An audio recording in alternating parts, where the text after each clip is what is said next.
कहते हैं संत शरण में आने से आई टड़ा बला, अर्जय मस्तिष्क में सूड़ी होवा कांटे में टल जा। ये विधान है प्रभु का। अब आदमी बीमार हो जाता है, काम भी छूट गया है, पड़ा रहा उसमें हॉस्पिटल में, 15 दिन में छुट्टी मिली, 50,000 रुपये लगे।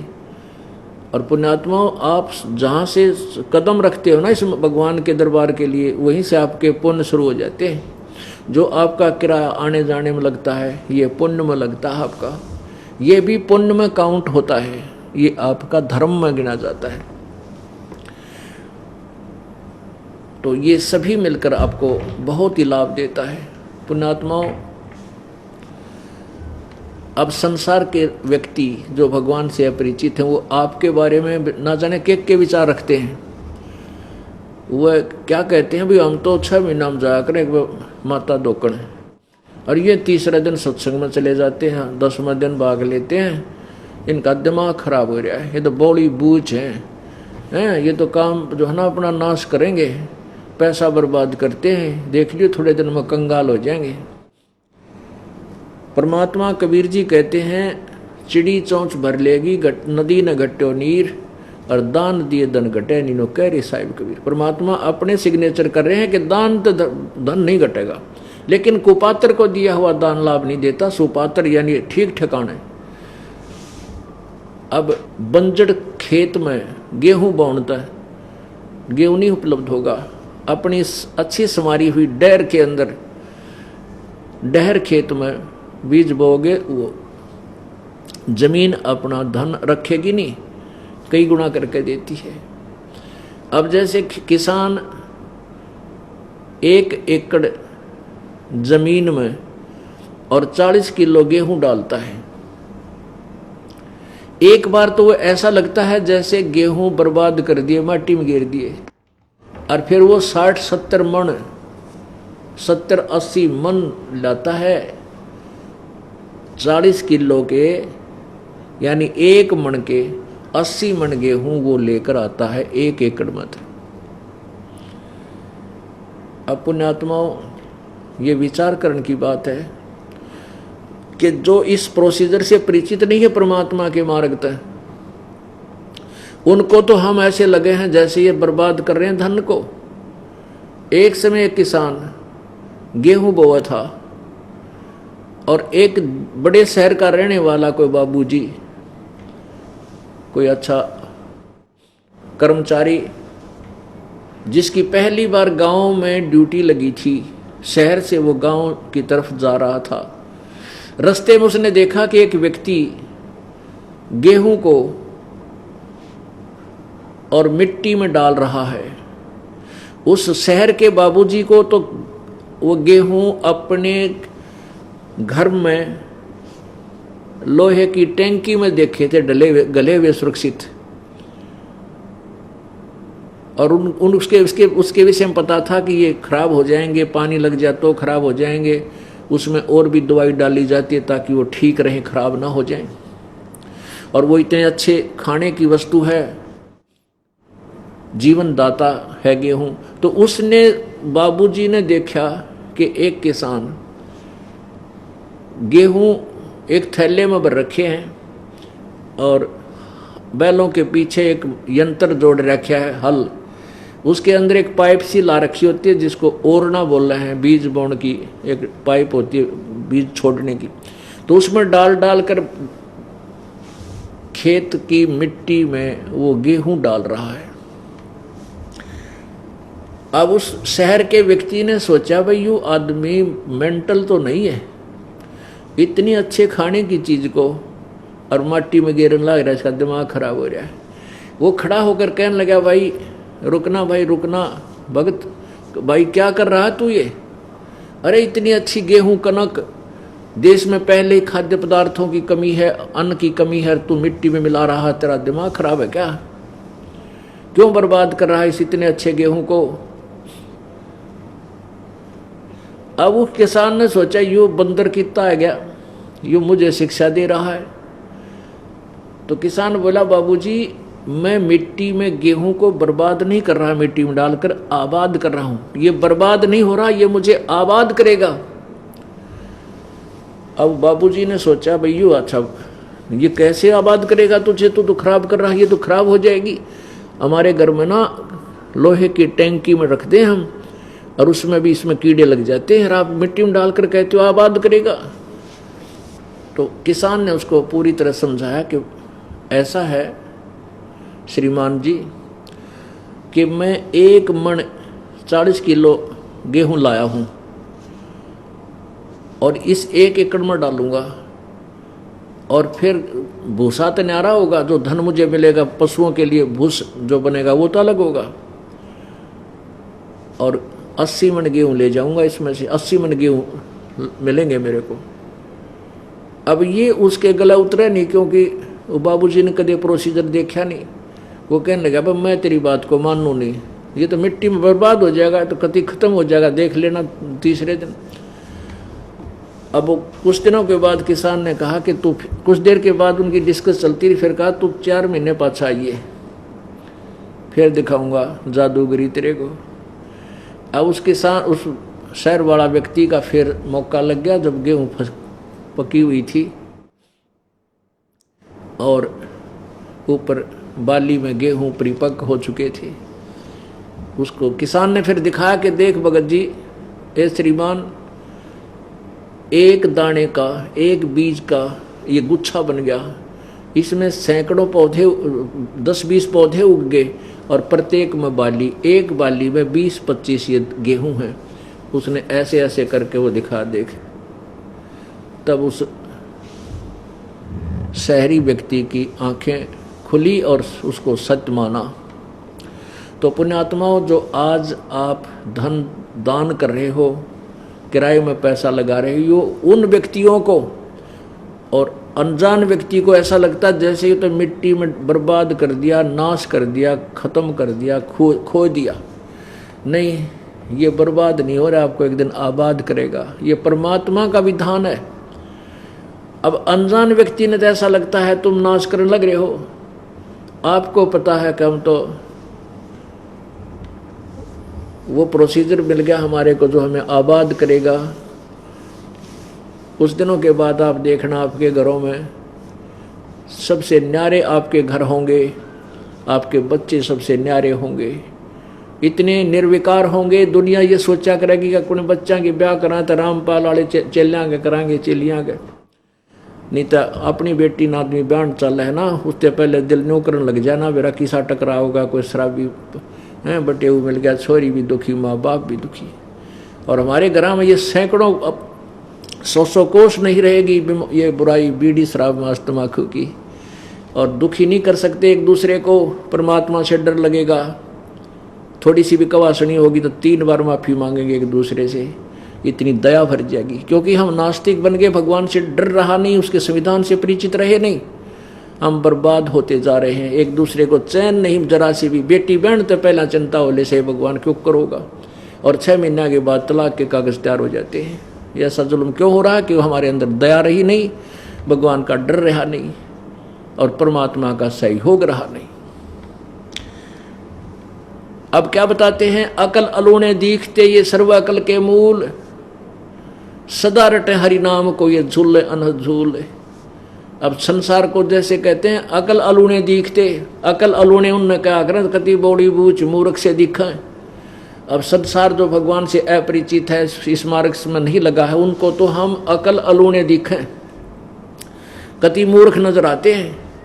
लेकिन ये सर्व अकल के मूल, ये इन्होंने सब, अकल माने ज्ञान, ये आप तो सब ज्ञानों की जड़ ग्रहण कर रहे हो, चाहे किसी ने आप अकल अलूने दिखते हो, क्योंकि आप दिन रात मालिक याद करो और शुभ काम में आपकी नीयत होगी। अकल अलूने दिखते ये सर्व अकल के मूल, हरदम रटे भगवान को ये झूलने अनहद झूल। इस प्रकार हमने अपने मालिक के विधान को मद्देनजर करके संसार की बातों में नहीं आना, वो तो अनजान है। एक पहले हम गांव-गांव में जाकर पाठ किया करते थे, तो प्रारंभ में कुछ ये 2500 रुपये लगते थे उस पाठ के करने में। हम अपना किराया नहीं लेते थे, जो पाठ करने जाते थे कोई पैसा कोई नहीं लेता था, क्यों तकरीबन मेरे साथ जो भगत दास भी सर्विस करता था और भी सर्विस वाले भक्त थे वो साथ सहयोग दिया करते थे, छुट्टी ले लेते, सैटरडे संडे नाम पाठ कराया करते। तो फिर वो क्या सिर्फ खाना भंडारा और जो पाठ की सामग्री आदि आती उसमें 2,500 रुपये लग जाते थे। जिसके हम पाठ कर रहे थे उसकी बहन का पति आ गया, बहनोई, और उसका दूसरा भाई उपदेश नहीं ले रखा था और वो शराबी था, वो मेहमान वो रिश्तेदार रिलेटिव जो था शराब पिया करता। तो वहाँ पाठ चल रहा था, छोटे छोटे बच्चे थे, उन्होंने उसको आते ही कह दिया कि फूफा जी आज हमारे घर में मत आइए, तू शराब पी रखी है और बीड़ी भी पीता है। वो कहने लगा अच्छा भाई तेरी वहीं रोटी ले आऊँगे। वो दूसरे घर पहुँच गया, तो दूसरे दोस्त का साला था दूसरा, वहाँ रुक गया।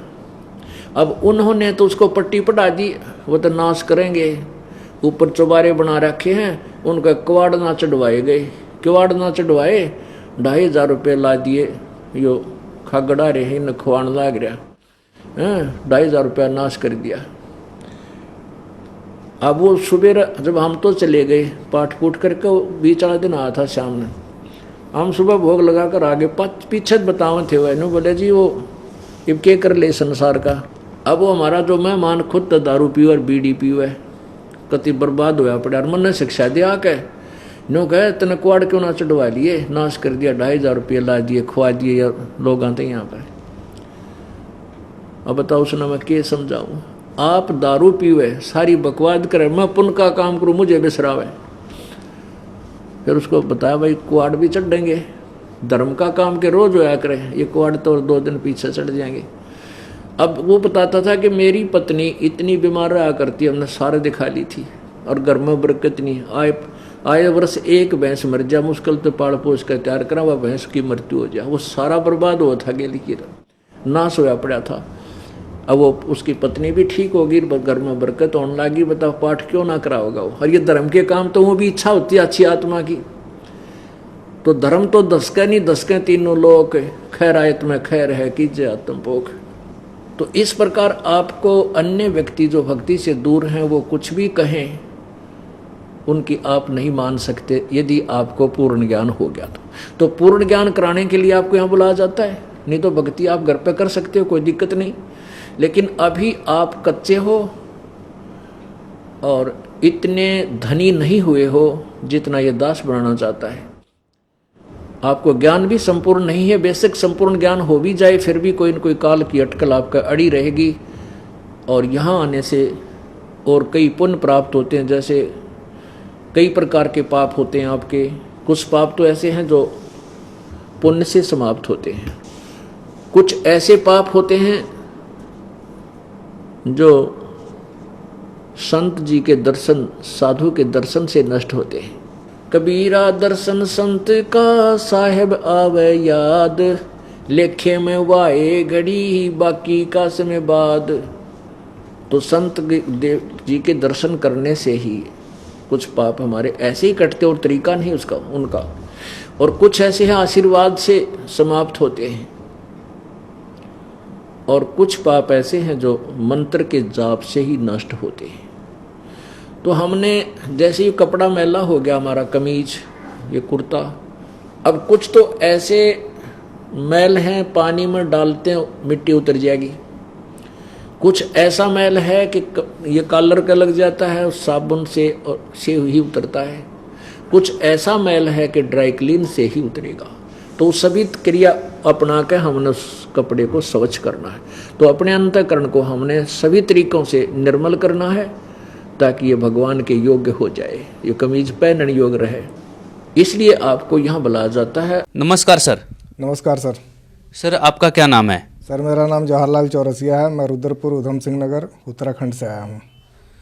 सर आप संत रामपाल जी महाराज जी से नाम दीक्षा लेने से पहले आप क्या भक्ति साधना करते थे? भक्ति साधना हम जो है अपनी पारंपरिक जो है हमारे परिवार में भक्ति करी जाती थी, उसी को देखा देखी हम वही भक्ति साधना करते थे। हनुमान जी की पूजा, काली जो है उनकी पूजा, उसके बाद और भी जो है 33 करोड़ देवताओं की जो पूजा हमारे हिंदू धर्म में तो कोई जो है किसी देवता को नहीं छोड़ते, सारे ही देवताओं की पूजा कर लेते हैं। तो सारे ही देवताओं की पूजा हम लोग करते थे। सर अभी आपने बताया कि आप देवी देवताओं की पूजा करते थे, तो सर ये भक्ति करने से आपको क्या लाभ प्राप्त हुए?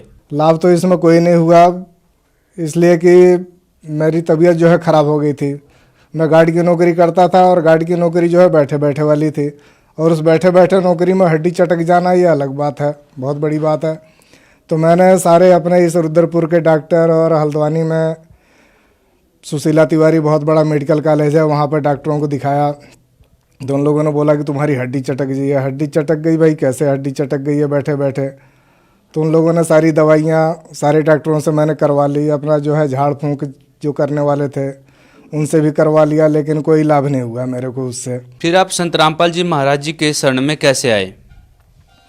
मैं संत रामपाल जी महाराज की शरण में आया, मेरे को पुस्तक मिली भक्ति सौदागर को संदेश। तो उस पुस्तक के माध्यम से जो है मेरी जब तबीयत ये सही नहीं हुई, तो फिर उस पुस्तक को मैंने देखा कि इसमें इतने बड़े बड़े रोग अगर सही हो गए हैं, उनमें पीछे जो है भक्ति सौदागर को संदेश पुस्तक में पीछे कई भक्तों के अनुभव थे। उसमें देखा तो उनका बड़े बड़े रोग, कैंसर जैसे रोग सही हो गए। तो फिर मेरा ये कमर का दर्द क्यों नहीं हो सकता सही?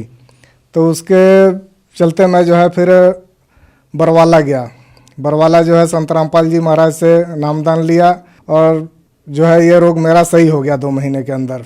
उसके बाद मेरी पत्नी को जो है घुटने का दर्द और सिर का दर्द बराबर रहता था, रोज़ ही दवाई खाती थी वो। हमारे यहाँ से बाज़ार 100 मीटर दूर है, लेकिन उतने दूर बाज़ार में जाने में उसको आधा घंटा लग जाता था। 2 जगह उठक बैठक करते जाती थी वो। और वो नामदान लेने से, खाली उसका जो है संत रामपाल जी महाराज से नामदान लेने से ही उसका ये सारा रोग सही हो गया। सर संत रामपाल जी महाराज आज के समय में जेल में हैं, और सर आप संत रामपाल जी महाराज की बताई हुई भक्ति कर रहे हैं, तो सर आपको कैसा लगता है? संत रामपाल जी महाराज जेल में हैं, लेकिन हमारे को या जो भी भक्त समाज है हमारा, उनको लाभ तो उतना ही हो रहा है। ये तो है नहीं कि अगर वो जेल में बंद है तो हमारे लाभ नहीं हो रहे हैं। और जो है नए नए उनके रोज़ भक्त जुड़ते जा रहे हैं उसमें। अगर वो भक्ति साधना सही नहीं बताते तो कैसे उनसे जुड़ते? इसका मतलब उनका भक्ति सही है, इसलिए उनसे नए नए रोज़ भगत जुड़ते जा रहे हैं। सर हमने सुना है कि जो भी श्रद्धालु संत रामपाल जी महाराज जी से जुड़ते हैं और उनकी बताई हुई भक्ति करते हैं, उनको लाभ अवश्य होते हैं। तो सर आपका क्या अनुभव है? सर जी ये बात सही है कि जो संत रामपाल जी महाराज से जुड़ते हैं तो उनको लाभ अवश्य होता है। अगर उनको लाभ ना हो तो आज संत रामपाल जी महाराज जेल में हैं, लेकिन उनके अनुयायियों की संख्या बढ़ते जा रही है, तो बिना लाभ के नहीं बढ़ रहा है वो। मेरे को कमर में दर्द था, कमर दर्द जो है सारे डॉक्टर यहाँ पे हमारे रुद्रपुर के और हल्द्वानी में बड़े बड़े अस्पताल हैं, वहाँ पे दिखा लिया, कमर दर्द सही नहीं हुआ। जो है झाड़ फूँक करवाने वाले जितने थे उनसे करवा लिया, लेकिन संत रामपाल जी महाराज की शरण में जाने से हमारा वो रोग सही हो गया। हमारी पत्नी को जो है घुटने का दर्द और सिर का दर्द रहता था बराबर, रोज़ ही दवाई खाती थी, और वो दवाई खा के और दूसरी बीमारी हो जाती थी उसको, लेकिन उस नामदान लेने से ही उसका वो रोग सही हो गया। और उसके बाद हमारे पास जो है अपना कोई मकान नहीं था। संत रामपाल जी महाराज से जुड़ने के 6 महीने के बाद जो है हमारा अपना पक्का मकान हो गया, और आज 2 मंजिले मकान में हम रहते हैं। और उसके बाद हमारे को एक मशीन भी लग गई, दोना प्लेट बनाने वाली। उससे जो है हमारा गुजर बसर जो है अच्छे से हो जा रहा है, कोई दिक्कत नहीं है अब। नहीं तो पहले यहाँ पर जो है 6-7 हज़ार रुपये कमा के हमारा यहाँ पर गुजारा नहीं हो पाता था। और आज जो है 2-2 बच्चे हमारे दिल्ली में पढ़ रहे हैं। 6-7 हज़ार रुपये कमा के दिल्ली में आदमी कहाँ से पढ़ा पाएगा इस समय? आदमी अच्छे अच्छे जो है वहाँ पे कमाने के लिए नहीं जाते हैं कि भाई दिल्ली का खर्चा इतना महंगा है कि हम वहाँ पर जो है कमाएंगे तो वहाँ पर हमारा कुछ बचेगा ही नहीं। और आज हमारा जो है ये स्थिति है कि हम 2-2 बच्चे जो है दिल्ली में पढ़ा रहे हैं संत रामपाल जी महाराज की कृपा से। और भी लाभ है हमारे को हुए। जब हमारा लिंटर पड़ रहा था तो ऊपर से जो है टीन के ऊपर मैं काम कर रहा था, टीन जो है हमारी टूट गई, और टीन टूट के जो है मैं बीच में गिर गया। एक तरफ जो है ईंट रखी हुई थी और एक तरफ जो है चारपाई थी। अगर किसी तरफ भी, अगर ईंट की तरफ गिरता तब भी चोट लगती, और जो है चारपाई की तरफ गिरता तब भी चोट लगती। लेकिन उस बीच में गिरा और ऊपर से ईंट भी कई गिरी, लेकिन मेरे को कोई हानि नहीं हुई। संत रामपाल जी महाराज की कृपा से आज हम जो हैं बहुत अच्छे से राजी खुशी से हैं हम लोग। सर आप जन समुदाय को क्या संदेश देना चाहेंगे? संदेश देने के लिए तो क्या है, हम संदेश नहीं दे सकते, एक प्रार्थना कर सकते हैं कि जो है ये आन उपासना में भक्त समाज लगा हुआ है, मानव समाज लगा हुआ है और उनको कोई लाभ नहीं हो रहा है। इतने एक्सीडेंट हो रहे हैं, इधर उधर आदमी के कई दुर्घटनाएं हो रही हैं, लेकिन आदमी तब भी नहीं सुधर रहा है। और संत रामपाल जी महाराज ऐसे हैं कि उनकी शरण में आने वाले को कभी कोई नुकसान नहीं हो रहा है।